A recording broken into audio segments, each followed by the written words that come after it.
鳥犬チャンネルです。今回は実家の岡山の方に戻ってきて比叡に乗ってきましたので、それを報告させていただきたいと思います。レプリカ機の比叡なんですけどね、場所は岡山県浅口市の金光町にあります。車で行かないとねちょっと難しい場所にあって、ここ手前がね駐車場になります。でこちらのね倉庫の中に比叡がいるらしいです。はい、こちら駐車場を止めてこの坂上がってきます。車はねこちらに止めてくださいね。こちらを上がっていくとですね、はい、ドンつきを左に上がれば到着するんですけどね、はい、歩いて上がってます。はい、この日来た時ね私1番でした。はい、このような倉庫でドレミコレクションミュージアムというところになります。社長さんがねどうもなんかモーターサイクルのね、会社をやってる模様でございます。で事前予約制になってますのでね、電話かネットで予約をしていってください。はい、そしてねこの倉庫が待ちに待ってたら開きます。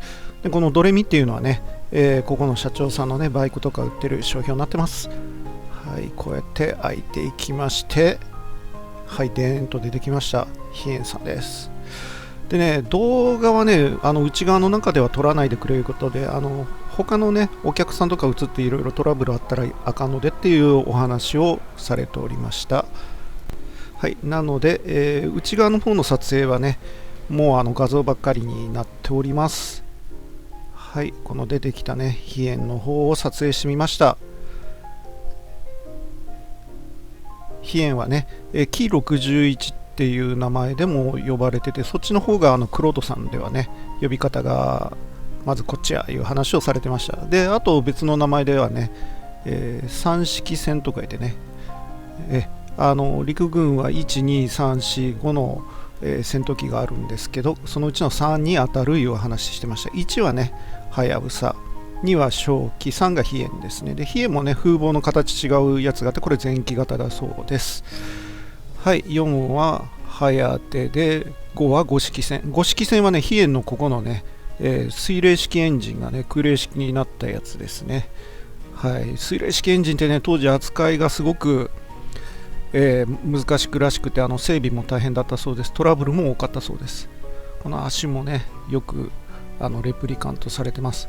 でこちら側整備兵の方がね乗っかっていろいろやるところでね、はい、そしてコックピット内部でここのね博物館はね乗れるんですよ。この中にこのねコックピット間近で見れて、しかも中に入ってます。中に入って座って撮影させていただきました。そしてね操縦方法も教えてもらって、この照準器ね本物だって、普通ね博物館のガラスケースの中あるやつがねそのまま据え付けられてて触ることができるんですよ。すごいですよね。これかなりお値打ちもんだと思います。そして操縦桿の方なんですけどね、操縦桿も本物だって触れるんですよね。これ本物、当時物ですよ。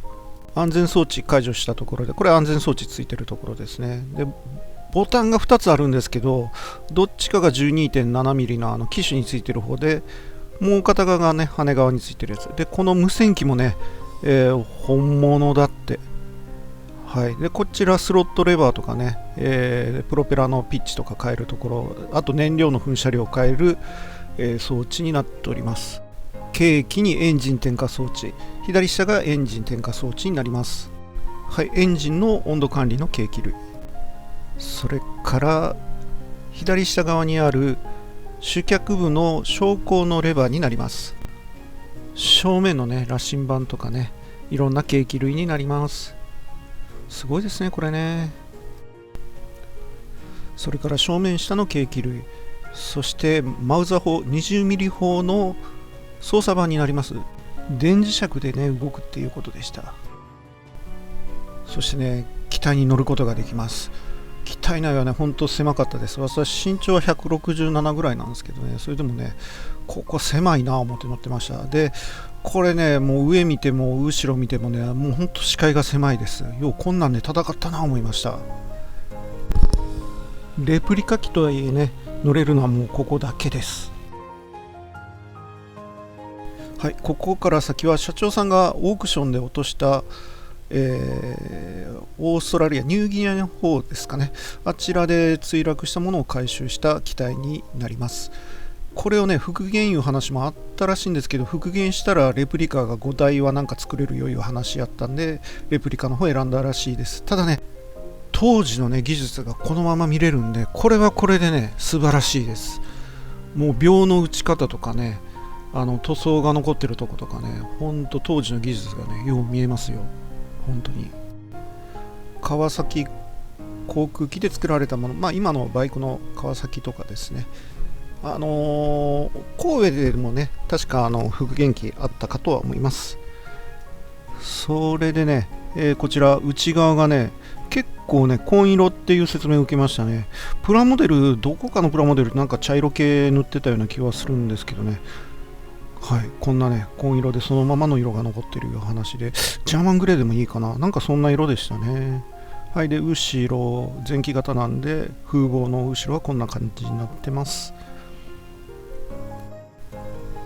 はい、こちら取っ手になってて、ここの取っ手部分を引っ張ると下からね、足を乗っけるパーツがね出てくるっていう。そしてここの丸のとこはね、主翼を取り付けるところになるらしいです。ジュラルミンと違って鉄なんで錆びて黒くなってますけどね、茶色くなってますけどね、ここに主翼はめるんだそうですよ。はい、で秒もね、頭が出てなくてね、綺麗になってます。もう一回ね、内側見てますけどね、機体に乗ってからね、改めて見るとね、どこが何のパーツついてたとこかないうのがちょっと分かったかないう気はしました。はい、そして側面こちら側からも見てます。もうなんか綺麗な形ですね。で、これ、エンジンの蓋のところはね、これは、ベンツからなんか取ってきたパーツらしいですよ。メッサーシュミットかなんかのね。はい、そしてこれ、内側なんですけどね、もうなんかほんと薄っぺらいっすよね。チランの特攻基地のね、海艦でもゼロ戦の方で見たことあるんですけど、もうね、断面ペラペラで紙みたいです。はい、そしてここ尾翼かな、尾翼のとこのね、アングル、後ろから見たアングルなんですけどね、尾翼後ろの方にもう1台ありますけどね、2機分なんか尾翼はあるってやってましたね。そしてこれに登場してた樽井隊なんですけど、墜落した時は生き残ってたらしいんですけど、残念ながら昭和19年に、陸移動の際に米軍に機銃でやられたと。そしてこれ後ろのタイヤなんですけどね、今でもちゃんと残ってるんですよね。もうすごいですね。今のゴムやったら溶けるでしょうけど、昔は天然ゴムですか、残ってます。80年経ってます。そしてこれ尾翼の内側、これが見れるものもここの、はい、ミュージアムだけでしょうね。もうすごいこんな構造してたんやな思いました。スプリングのとこはね、さすがに鉄なんで錆びてます。そしてね、なんか配線コードもね、しっかり残っております。もう当時の技術をね、垣間見ることができます。はい、そしてまたね、推しのところがここ、尾翼にね、舞台マークが残ってるんですよ。見れるんですよ、白いラインが。わかりますかね、さっきの写真からこちら見てね。これ貴重や思いましたね。残ってるんですよね。はい、このようになってましてね、すごいですよね。はい、そしてこれ風防のとこのね、パーツになります。そして翼担当のとこですかね、主翼の。はい、そして2機目の、はい、回収した尾翼の方です。こちらもこんな感じで残っております。で、たまたまね、前面がこういうの剥がれてるんで、中身の構造っていうのがこうなってたんだなっていうのがわかるかと思います。鉄の部分はね、錆びて茶色くなっております。はい、そしてこれ、主翼のところでね、脚部がね、見えてるかと思います。これ脚部がね、錆びてるんですけどね、こんな感じで残っております。はい、断面もこんな感じです。肉抜きされてますね。そしてここフラップのとこですね、こちらもこんな感じになってて、色も残ってて、こちらもね、メッキが残ってるんですよね。80年経ってもメッキが残ってるっていうね。